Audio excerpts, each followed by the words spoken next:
আমার মনে হচ্ছে তোর দ্বারা কোনো ছেলে পটানো হবে না। কি বললি তুই? আমার কাছে ছেলে পটানো কিছুই না। কই আমি দেখি কিভাবে ছেলে পটাস তুই।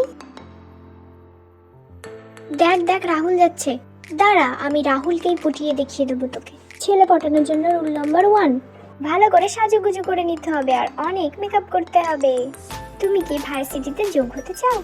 হ্যাঁ, তোমার যোগাযোগ নাম্বারটা দাও। আচ্ছা ঠিক আছে। ছেলে পটানোর জন্য রুল নাম্বার 2। এই তুমি তো আমার পাশেই। হ্যাঁ ঠিক তো। তুমিও এটা খেতে পছন্দ করো? হ্যাঁ আমিও পছন্দ করি। আমাদের দুজনের মধ্যে অনেক মিল। আবার তোমার সাথে দেখা হয়ে গেল। হ্যাঁ ঠিক। ছেলে পটানোর জন্য রুল নাম্বার 3। তুমি আমাকে একটা সাহায্য করতে পারবে? হ্যাঁ নিশ্চয়ই পারবো। ধন্যবাদ, তোমার জন্য এই কাজটা সফল হলো। আচ্ছা কোনো ব্যাপার না।